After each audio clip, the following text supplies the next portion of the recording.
دوسروں سے حسد کرنا چھوڑ دے۔ اللہ اگر کسی کو کچھ دے رہا ہے تو وہ آپ سے چھین کر نہیں دے رہا۔ کچھ لوگ انسانوں کے سمجھنے سے نہیں بلکہ اوپر والے کی لاٹھی کھانے سے ٹھیک ہوتے ہیں۔ صبر بہت مشکل ہے لیکن اس کا صلہ بہت خوبصورت ہے۔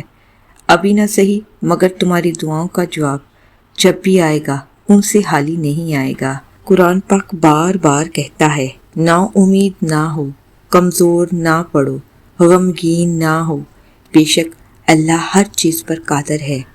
اللہ کہاں ہے؟ جب آپ مشکلات میں ہوتے ہیں تو اکثر سوچتے ہیں کہ اللہ کہاں ہے۔ یاد رکھیں امتحان کے دوران استاد ہمیشہ خاموش ہوتا ہے۔ پیر مولا علی نے فرمایا جب رسی سخت ہو جائے تو سمجھ جائیں کہ ٹوٹنے والی ہے، اسی طرح جب حالات سخت ہو جائیں تو جان لیجئے کہ آسانی آنے والی ہے۔ بے شک ہر مشکل کے بعد آسانی ہے۔ اللہ تعالیٰ فرماتے ہیں انہوں نے تمہیں نہیں چھوڑا، ہم نے ان کو تمہاری زندگی سے نکالا ہے کیونکہ میں وہ باتیں سنتا ہوں جو تم نہیں سنتے۔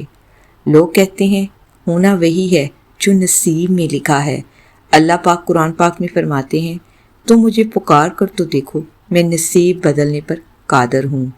انسان یا رب مجھ کو جو چاہیے وہ نہیں ملتا، رب جو مل رہا ہے تیرے لیے بہتر ہے، تم نہیں جانتے مگر میں خبر رکھتا ہوں۔